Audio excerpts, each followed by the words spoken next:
Story 1. The Breathing Trailer. My reefer unit died somewhere between Tonopah and Ely, Nevada at 2:17 a.m. on March 9th, 2023. And when I climbed out to check it, I realized my empty trailer was exhaling. Not the hiss of air brakes or hydraulics settling. Breath. Slow, rhythmic condensation forming in clouds from the sealed rear doors like something massive was sleeping inside. I'd been hauling freight for 14 years. I knew every sound a truck could make. The groan of settling weight, the pop of metal contracting in cold air, the whistle of wind through door seals. This wasn't any of those. I pressed my hand against the trailer's corrugated aluminum wall and felt it expand outward against my palm. Hold, then contract inward. 7 seconds between each cycle. Perfect respiratory rhythm. The ball said empty repositioning from Sacramento to Denver. I'd loaded nothing. Sealed the doors myself at the warehouse. Watched the supervisor click the tamper-proof lock through the handle. 28,000 pounds of nothing but air, according to my tandems. But the trailer was breathing, and when I put my ear against the cold metal, I heard something else underneath the wet, sliding sound, like something massive shifting position in sleep. My CB crackled. "You feel it too?" A woman's voice, tight with fear. The breathing? I grabbed the handset. "Who is this?" "Truck stop. Mile marker 214. Get here. Now. Don't open your trailer." The flying shadow peered 3 miles later, nearly empty at this hour. 5 trucks, clustered together in the back corner of the lot, drivers standing between them and the sodium vapor lights. When I backed in, I saw their trailers, all different companies, different colors, different freight, all expanding and contracting in perfect synchronization. 7-second intervals, exhaling visible breath into the 40-degree night. "Started 2 hours ago," the woman said. She was maybe 50, Schneider logo on her jacket, eyes red from crying or lack of sleep. All of us, we thought we were losing our minds until we found each other on the CB. There were 8 of us total now. Every driver had the same story: empty trailer, routine repositioning run, somewhere on I-80 through Nevada when the breathing started. A younger guy, maybe 30, wearing a Werner cap, had a tire iron in his hands. "We should open them, see what's inside. The locks are still sealed," an older driver said, voice shaking. He had 20 years on me, easy, Vietnam vet patch on his vest. His hands trembled. "Whatever's in there, it got in there without breaking the locks." I walked to my trailer, played my flashlight along the seams. The seal was intact. The lock hadn't been tampered with, but through the thin aluminum walls, I could hear that wet sliding sound growing louder. Something was waking up. "It's spreading," the Schneider driver said, pointing across the lot. 3 more trucks had pulled in while we talked. Drivers climbing out, confused, walking to their trailers, pressing hands against metal, stepping back fast. All empty, all breathing. My phone showed no signal. Nobody's did. The truck stop's windows were dark closed, even though the sign said 24 hours. When I tried the door, it was locked from the inside. I could see the clerk through the glass, sitting at the counter, perfectly still, facing away from us, not moving, not turning around. "We need to leave," I said, "right now." But when I climbed back in my cab, the engine wouldn't turn over. None of ours would. Batteries showing full charge, fuel tanks full. Everything working except the starters just clicked uselessly. 12 trucks now, all dead, all breathing in perfect rhythm. The kid with the tire iron lost at first. He ran to his trailer, swinging at the lock, metal clanging against metal. "I want to see it. I want to know what the fuck is in there." The lock shattered on the 3rd hit. He grabbed the door handle, started to lift. "Don't!" the veteran screamed. Too late. The door swung up 3 inches, and something grabbed the kid's wrist from inside. Not a hand. Something that made a sound like tearing rubber when it moved. He screamed, a high animal sound, and tried to pull back. Whatever had him wasn't letting go. His arm disappeared into the trailer up to the elbow, then the shoulder, and he was screaming words that weren't words anymore, just sounds as it pulled him in. The door slammed shut behind him. The screaming stopped. The lock, shattered pieces on the ground, was suddenly whole again, clicked through the handle like nothing had happened. All 12 trailers exhaled together, longer this time, deeper. We ran, fought the trucks, fucked the cargo. We ran toward the highway, but the parking lot kept going. I could see I-80 in the distance, headlights passing. But no matter how fast we ran, it stayed the same distance away. The veteran fell, clutching his chest. The Schneider driver stopped to help him. I kept running until my lungs burned, until my legs gave out, until I realized I was back where I started, standing between my truck and the one next to it. 14 trailers now, all breathing. The 2 new ones belonged to the drivers who tried to run. "We're cargo," the veteran said from the ground. His voice was hollow. "We were always cargo." The Schneider driver was crying now, hands over her ears. "They're calling to me. Inside my trailer. They sound like my daughter. They know her name. They know what I said to her before she died." I heard it too then. Voices from inside my trailer. My father, dead 6 years from lung cancer. My ex-wife, my partner from the Marines who ate his pistol in 2011. All of them calling my name, asking me to open the door, promising everything would make sense if I just looked inside. The veteran pulled himself up, walked to his trailer, put both hands on the doors. "I'm tired," he said. "I've been driving too long." "Don't," I said, but I barely heard myself. He opened the doors, and I saw what was inside for just a moment before he climbed in. I can't describe it. My brain won't hold the memory properly. It slides away like water, leaving only the feeling behind. Mouths. So many mouths. But not in flesh. In space itself. Reality opening up hungry. His trailer door closed. The lock clicked. 15 trailers. 15 synchronized breaths. One by one, over the next hour, they opened their trailers and climbed inside. The Schneider driver went third. A guy from JB Hunch went seventh. They all went calmly, peacefully, like they'd finally remembered something important they'd forgotten.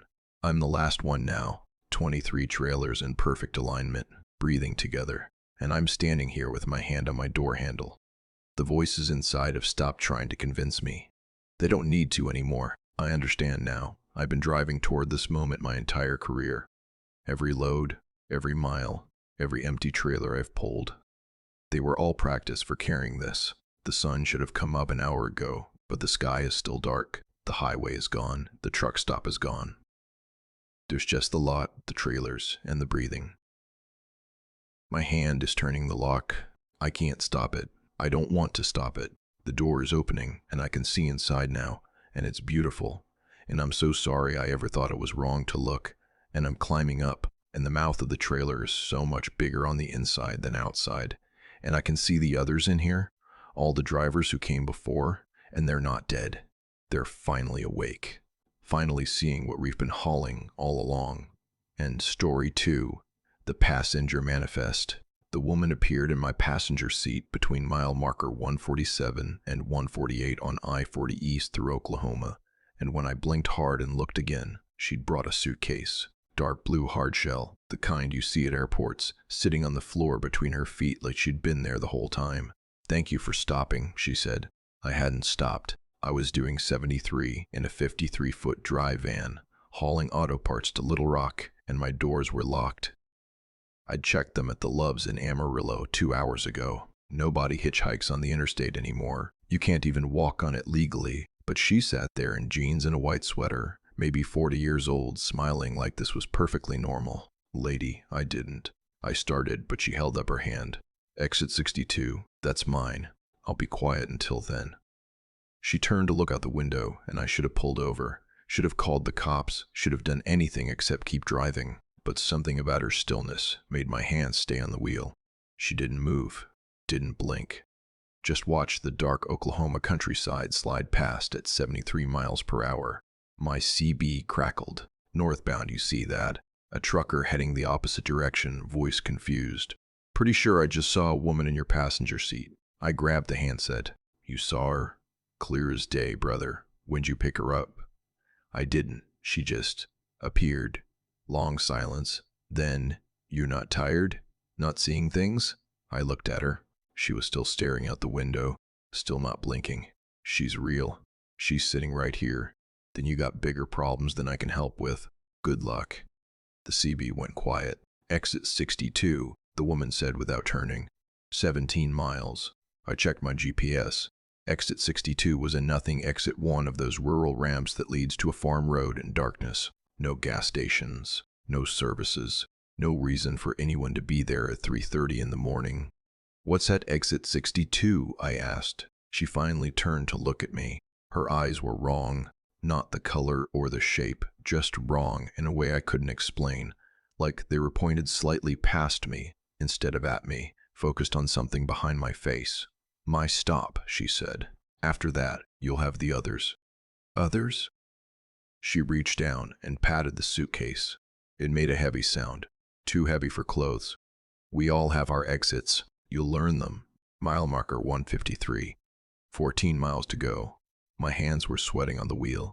"I'm pulling over. You need to get out." "You can't stop between pickups," she said calmly. "That's not how it works. You're on the route now. You'll understand at exit 62. I looked for a spot to pull off anyway, but the shoulder had disappeared. Just rumble strips and then a steep embankment dropping in the darkness. The highway had changed while I wasn't paying attention, narrower, older, the pavement cracked and patched. No other traffic, no lights except my headlights cutting through the dark. Mile marker 158. 9 miles. "How many drivers before me?" I asked. "Counting you." 742. She said it like she was reading it off a list. "The first one was in 1953. He lasted 3 months before he understood." "Understood what?" "That some routes don't end." My fuel gauge dropped from 3/4 to 1/4 in the space of looking at it. The odometer spun forward, adding miles I hadn't driven. The clock on my dash stopped, all the numbers showing 3:33, and I realized I couldn't remember what year it was, 2023, 24. Had I been driving for hours or days? Mile marker 162 appeared. Exit 62, half a mile. The woman picked up her suitcase, held it in her lap. It was definitely too heavy, her arms strained with the weight. Something inside shifted and settled with a wet sound. "What's in there?" I asked. "What I was carrying when I got on," she said. "What I'll always be carrying." I took the exit. The ramp curved down into darkness, no streetlights, just a narrow farm road disappearing into flat Oklahoma, nothing. But there was a figure standing on the shoulder waiting. A man in a suit, 1950s style, holding a leather briefcase. "Stop here," the woman said. I did. I don't know why. My foot just moved to the brake. She opened the door, stepped down. The dome light didn't come on. She walked around the front of the truck, and I watched her approach the man. They didn't speak. She just kept walking past him, into the darkness, and after a dozen steps she wasn't there anymore. Not walking away, just gone. The man in the suit climbed into my passenger seat. "Appreciate the ride," he said. His voice sounded like old radio, tinny and distant. "Exit 99. I'll be quiet until then." He placed his briefcase on the floor. It was moving. Something inside was definitely moving. I pulled back onto I-40, and there was traffic now. Normal cars, normal trucks, normal world. My fuel gauge showed 3/4. Clock showed 3:42 a.m. Year 2023. But the man was still there, still not blinking, still staring out the window. Mile marker 168. 31 miles to exit 99. My CB crackled. "Eastbound, how many you got?" Different voice. Older. Tired beyond measure. I picked up the handset. "What? Passengers? How many you carrying?" I looked at the man. "1. Jesus, you just started."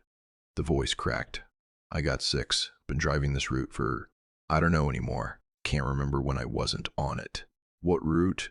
"What is this?" "The night route. The one that picks up the ones who missed their exits. The ones who are still waiting. You'll fill up eventually. All 12 seats. Then you'll understand." 12? I only have 2 seats. Check your sleeper." I turned.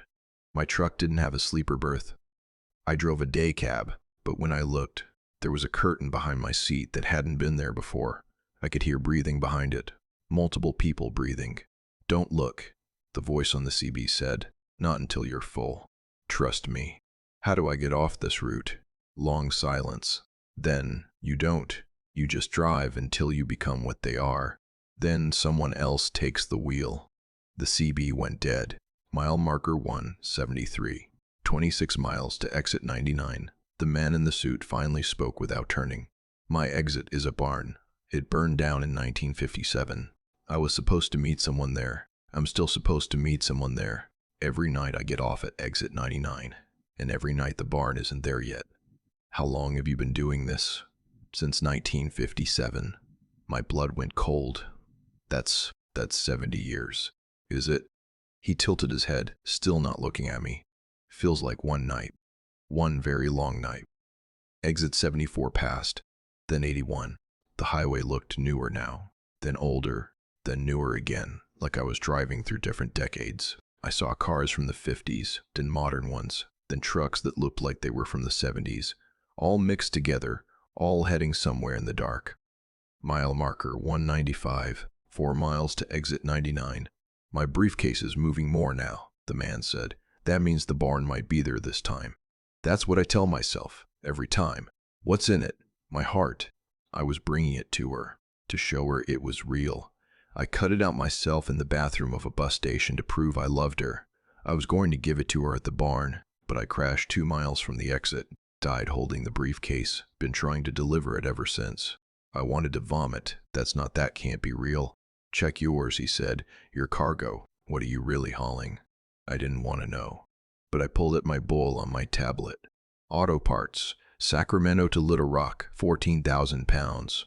But when I looked at the detailed manifest, the words kept shifting. Auto parts, body parts, sorted by exit, matched by need. Exit 99 appeared. The man picked up his briefcase.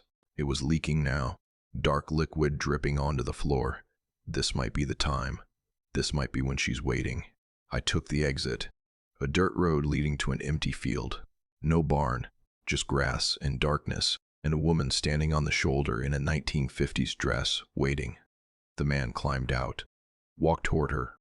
She didn't move, didn't acknowledge him. He opened the briefcase, showed her what was inside. I looked away, but not fast enough.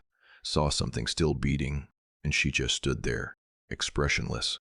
He closed the briefcase, walked back to the truck, climbed in. Maybe next time, he said. She was right there. That's not her. That's never her. But I have to check, every time. We pulled back onto I-40, and that's when I saw them in my mirrors. The others, filling in the seats that didn't exist. 12 passengers total now, all holding something, all waiting for exits.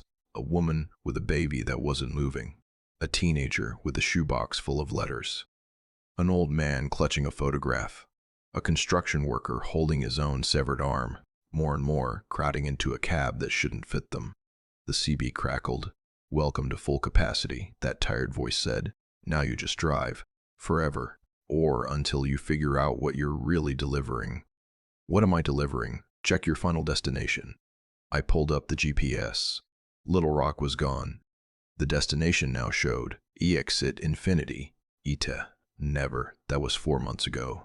Or 4 years. Or 4 hours. Time doesn't work right on the night road. I pick them up, drop them off, watch them walk into darkness toward things that aren't there, watch them come back and climb in again. The fuel never empties. The engine never stops. The night never ends. Sometimes I see other trucks, other drivers, all with passengers they didn't pick up. We don't wave anymore. We just drive. The woman in the white sweater is back. She got on at exit 62 again. She always does. She's sitting in the passenger seat right now, holding her too heavy suitcase, watching the darkness. Exit 62, she'll say soon. That's mine. And I'll take it, like I always do, like I always will. Because some routes don't have ends, they just have drivers. Story 3. The W. Wheat Station. The way station at mile marker 312 on I-15 north through Utah appeared on my GPS at 11:47 p.m., but it wasn't on any of my maps, and when I called it into dispatch, they said there was no way station at 312, but the signs were there. W. Wait Station 2 miles, then 1 mile, then the flashing arrow pointing to the exit ramp, and my truck was pulling toward it like gravity had shifted. I tried to stay in the through lane. I had pre-pass, I was legal, properly weighted, current on all inspections, but my steering wheel turned right on its own, smooth and unstoppable, and I rolled down the ramp toward a building that looked wrong. Too old. Concrete stained black with age, windows dark, a single-scale platform under flickering fluorescent lights that hummed loud enough to hear through my closed windows. No other trucks, just mine, and a scale operator standing beside the platform, waiting. He was wearing a dot uniform, but it didn't fit right, too big in the shoulders, too long in the arms, like he was a child wearing his father's clothes. His face was in shadow under the cap's brim. He gestured for me to pull onto the scale. I did. The numbers on the display spun up. 53,000 pounds. That was wrong. I was hauling furniture, fully loaded. Should be close to 79,000. I'd scaled out at the shipper at exactly 78,900 pounds. The operator walked to my door, knocked. I rolled down the window. "License and registration," he said. His voice came from somewhere behind his face, like I was hearing it through a wall. I handed them over. He studied them for too long, turning the plastic license over and over in his hands like he was reading something on it. I couldn't see. "Step out, please. Inspection."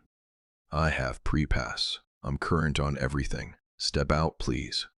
I climbed down. The air smelled like burnt plastic and something else, something organic and rotting. The fluorescent lights flickered in patterns that almost seemed deliberate. The operator walked to my trailer, put his hand on the door seal. "What are you hauling?" "Furniture. Household goods. Sacramento to Denver." "Open it." "It's sealed. I'm not supposed to break the seal until delivery." His head tilted up, and I finally saw under the cap's brim.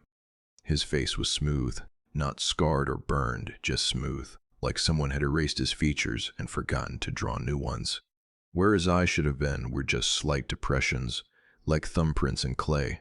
"Open it," he said again. My hands moved before I decided to move them, breaking the seal, turning the lock, lifting the door. It swung up, and I saw my cargo. Furniture, like the manifest said, except every piece was occupied. People sitting in the chairs, lying on the beds, standing beside the dressers. 50, 60, maybe more, all perfectly still, all staring out at me with expressions of absolute terror frozen on their faces. Not mannequins, people, real people who had stopped, mid-scream, mid-flight, mid-prayer. "Weigh them," the operator said. "What the fuck is? Weight them." I stumbled backward, hit the scales platform edge, nearly fell. The operator was walking toward the trailer, and the people inside were starting to move. Not like they wanted to, like something was pulling their strings. Jerky, broken movements, heads turning in unison to watch him approach. "Your load is underweight," he said. "You need more." "I'm not." "I didn't put them there. Current weight, 53,000 pounds. Required weight, 80,000 pounds. You need 27,000 more." He turned to me. The smooth face was close now, and I could smell him, formaldehyde and diesel and something older. "Step on the scale, please." "No." "Step on the scale." My feet moved. I walked onto the platform. The number spun, 214 pounds. My actual weight. "Good," he said. "Now get in the trailer." The people inside were reaching for me now, hands extending, mouths opening in silent screams. I could see they were trying to warn me, trying to tell me something, but no sound came out, just their hands grabbing, pulling me toward them. I ran. Fuck the truck. Fuck the cargo. I ran toward the highway, but the way station stretched ahead of me, the distance growing instead of shrinking. I could see I-15 in the distance, headlights passing, but it was miles away now, receding with every step. The operator appeared in front of me. I didn't see him move. He was just there. "You can't leave underweight," he said. "It's illegal." "Let me go." "Get in the trailer." "No." His hand touched my chest, and I felt something inside me shift. My weight. I could feel it changing, increasing, my body growing heavier without growing larger. The scale behind me spun up, 214, 300, 500, 1,000 pounds. My legs buckled under weight that shouldn't exist. "That's better," the operator said, "but still not enough. You'll need to collect more." "More what?" "Drivers. That's what you're hauling now. You've been hauling them all along. You just couldn't see the weight until now." I looked back at my trailer. The people inside were all wearing trucker gear, company logos, high-vis vests, steel toe boots. I recognized one of them. Jesus Christ, I recognized him. Jim Patterson drove for Swift, disappeared on I-15 in 2019.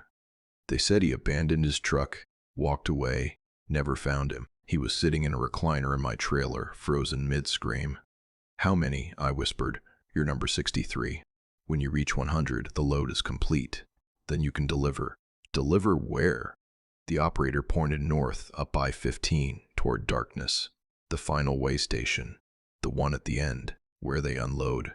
My weight was crushing me now. 3,000 pounds of impossible mass compressing my skeleton. I couldn't stand, couldn't breathe properly. The operator grabbed my arm, his grip was freezing, and dragged me toward the trailer. The people inside were pulling me up, hands cold and desperate, and I was screaming, but no sound was coming out. My voice had stopped working, and I could feel myself freezing in place, becoming like them. Just another piece of furniture holding too much weight. The door slammed shut. Darkness, silence except for the breathing of 62 other drivers, all of us packed into this trailer, all of us weighing more than we should. The truck started moving. I couldn't see who was driving. Maybe the operator. Maybe nobody. Maybe it was driving itself, following the route, heading north toward the final way station. We stopped at another way station 3 hours later. Or 3 days. Time didn't work in the trailer. The door opened, and another driver was loaded in, screaming without sound, adding his weight to ours. 64 now. Then another. 65. Then another. I can't move anymore. Can't turn my head. I'm frozen in the back corner, wedged between a dresser and a dining table. My weight distributed across the furniture to keep the axles legal. The new ones they load in. They ask questions at first. Where are we going? Why can't I move? How do I get out? Nobody answers. We can't. Our voices don't work here. But I can see the scale display through the open door when they load each new driver. The weight climbs. 68,000. 71,000. 75,000. We're getting close to legal weight. Close to delivery. I don't know what happens when we reach 100 drivers. When the load is complete. When we get to the final way station at the end of I-15. But I can feel the truck accelerating. Driving faster, heading north through Utah, into Idaho, toward Montana, toward the border, toward whatever's beyond. The last driver they loaded, number 97, was young, maybe 25, still had fear in his frozen eyes. The rest of us were past fear. We're just weight now, just cargo. Just numbers on a scale spinning up toward a total we'll never want to reach. 3 more drivers to go, then we deliver. And I think whatever's waiting at the final way station to unload us is going to weigh significantly more than 80,000 pounds. Story 4. The Detour Loop. The detour sign on Highway 77 through South Carolina appeared at 2:31 a.m. on April 4, 2023, and I followed the orange arrows because that's what you do. Construction, the sign said. Road work ahead. Take alternate route. The arrows led me onto County Road 9B, a 2-lane blacktop cutting through pine forest, and I figured 15, maybe 20 minutes before I'd rejoin the highway. I've been following the detour for 6 weeks. The arrows keep appearing, orange and reflective and official looking, always pointing forward, always promising the highway is just ahead. County Road 9B became County Road 14, then Route 42.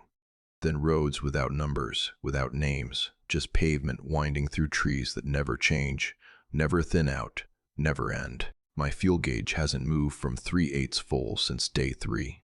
The odometer stopped at 173,412 miles. My phone says no service, but the date keeps advancing. April 5th, 6th, 10th, 20th, May 2nd, May 16th.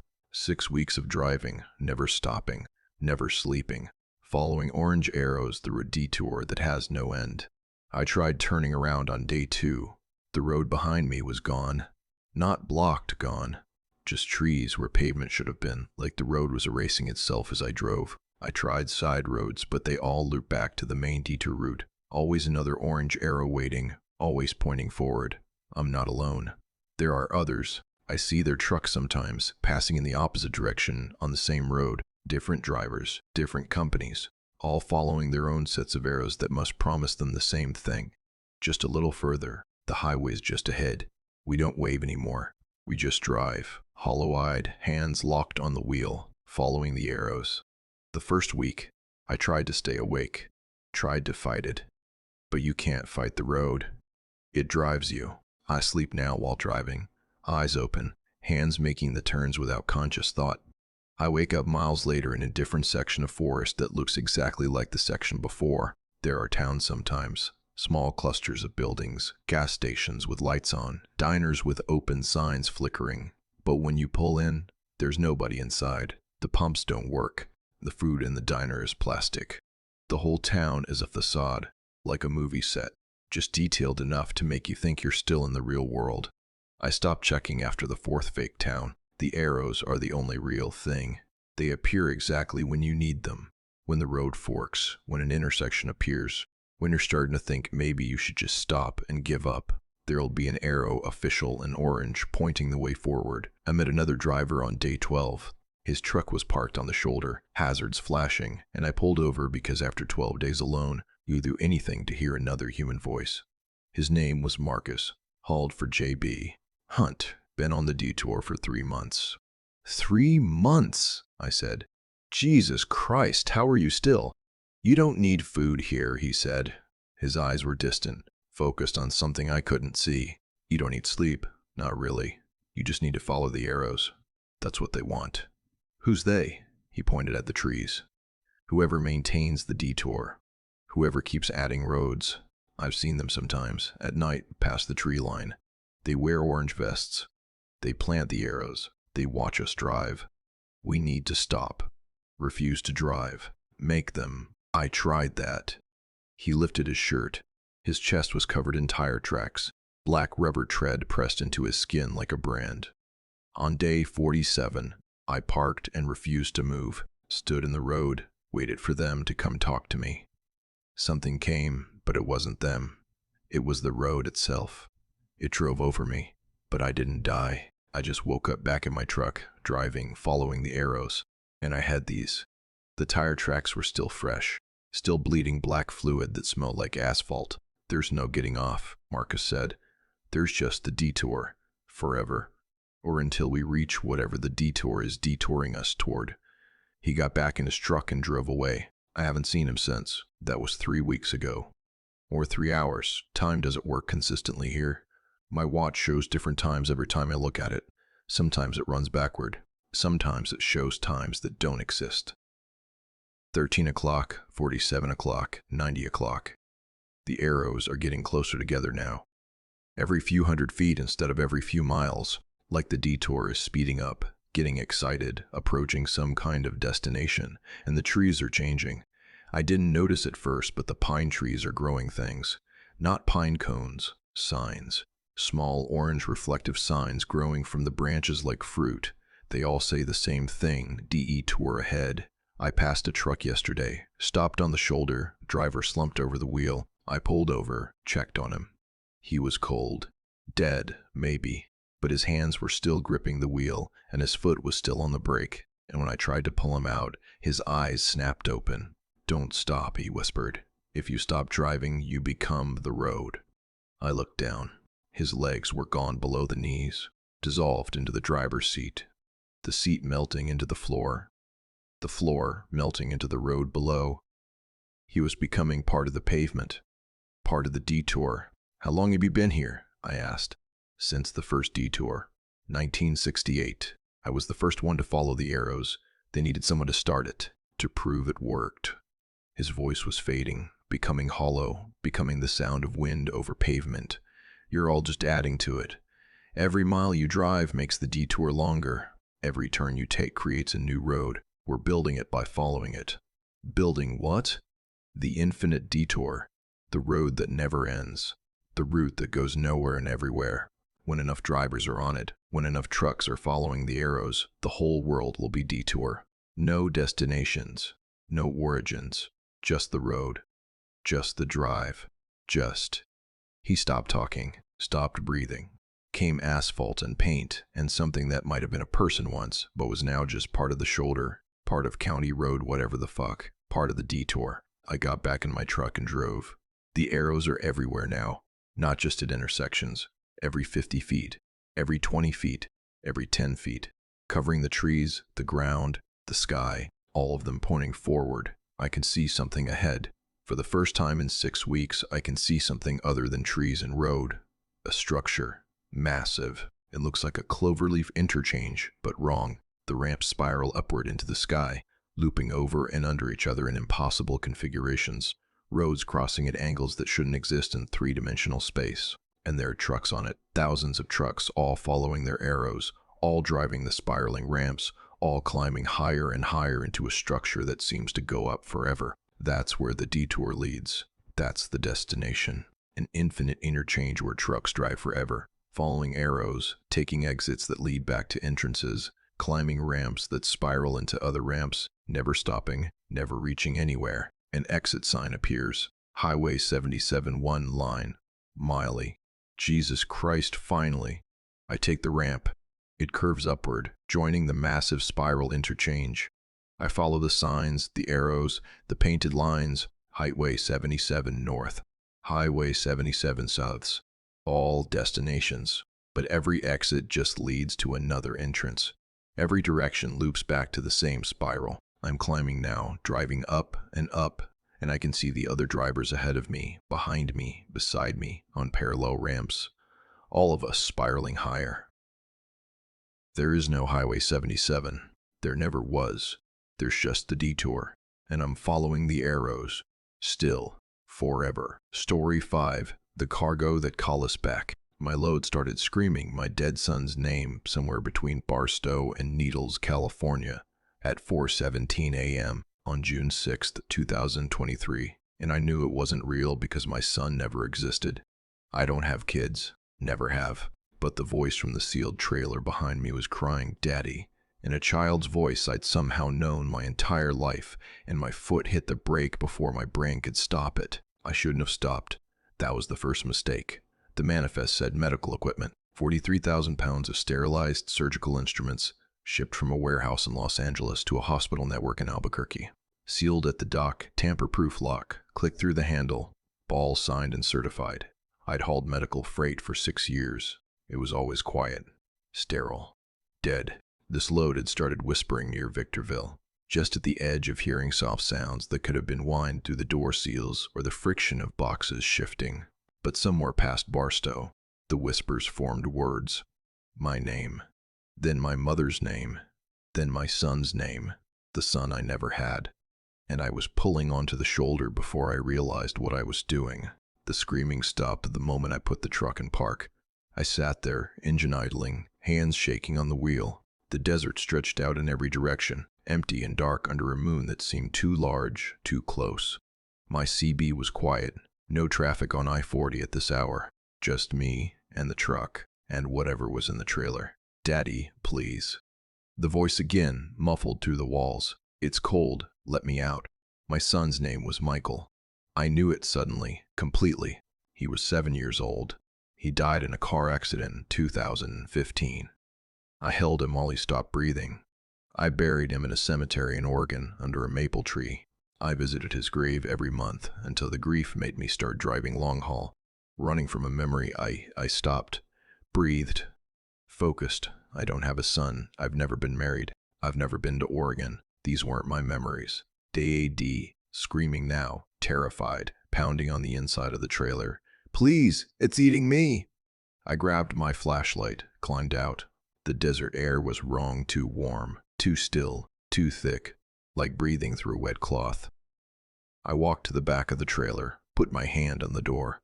The metal was vibrating, not from impacts, from sound. Something inside was humming at a frequency I could feel in my teeth. I checked the seal. Intact. The lock was still clicked through the handle, but I could see light leaking through the door seams, flickering and organic, like bioluminescence. "Please, Daddy. I can see you out there. I know you can hear me." My hand moved to the lock. Some part of my brain was screaming not to open it, but a deeper part, a part that remembered holding Michael while he died, knew I had to save him, had to get him out. I broke the seal. The lock clicked open. I lifted the door 3 inches, and something grabbed my wrist from inside. Not a hand. Something cold and segmented, like insect legs made of ice. I yanked back, but it held tight, pulling me toward the opening. "Tonk you, Daddy." Michael's voice, but layered now, multiple voices speaking in unison, children and adults, and things that had never been human. "We've been waiting for someone to open the door." I slammed my boot into the trailer door, over and over, until the thing released me. I fell backward onto the asphalt, my wrist bleeding from where it had gripped me. Not cuts, but burns, ice burns, like I'd grabbed dry ice with bare skin. The door was still up 3 inches. Light poured out, that bioluminescent glow, and I could see shapes moving inside. They weren't boxes. They weren't medical equipment. They were pods, organic pods, like pupae, hanging from the trailer ceiling on threads that looked like tendons. Dozens of them. Maybe hundreds. And they were all splitting open, things inside uncurling, stretching, testing new limbs. I ran to my cab, started the engine, shifted into drive. The trailer door was still up. I didn't care. I just needed distance. Something dropped out of the trailer onto the highway behind me. I saw it at my mirror, 6 feet tall. Humanoid but wrong, skin translucent, organs visible and pulsing, too many joints in the limbs. It stood there, watching me drive away, and then it turned and walked into the desert. Another one dropped out, then another, then 5 more, all at once. They scattered in different directions, walking with purpose, heading toward lights in the distance, toward needles, toward civilization. My CB exploded with static and voices, something on the highway. What the fuck is that? Not human. It's trying to open my door. The pods in my trailer were hatching faster now. I could hear them hitting the road behind me. Dozens of impacts, dozens of things being borne onto I-40 in the dark hours before dawn. I called 911. The dispatcher couldn't hear me, just static. I called dispatch. Static. I called every emergency number I had programmed. Static. But my phone could receive calls just fine. It rang. I answered. "Thank you for the delivery, Daddy." Michael's voice. My son. The son I never had. We've been growing in that warehouse for 16 months, waiting for someone to ship us. The medical equipment was just camouflage. You've delivered us perfectly. Delivered you where? What are you? Everywhere. Into the world. We'll walk to the cities, the towns, the homes. We'll find warm places to pupate again. We'll become what people expect to see. Children, spouses, parents, workers. You'll never know which ones are us. We look exactly like you once we finish growing. I could see needles ahead, lights of the truck stops and gas stations. A car was parked on the shoulder, hazards flashing. One of the things was approaching it, moving like a person, like someone who needed help. How many? I asked. How many did I deliver? 473 pupa. You checked the manifest. You saw medical equipment, but you were seeing what we wanted you to see. The real manifest said biological integration units. The hospital in Albuquerque doesn't exist. The warehouse in Los Angeles doesn't exist. But the cargo was always real. You felt the weight. 43,000 pounds of us. I looked in the mirror. My trailer was empty now. All the pods hatched. All of them walking into the desert, into the night, into America. What am I supposed to do? Drive to Albuquerque. Deliver the trailer. Sign the paperwork. Tell them the seal was intact. You don't know why it's empty. They'll investigate. They won't find anything. And in 6 months, another driver will pick up another load of medical equipment from another warehouse, and another 473 of us will integrate.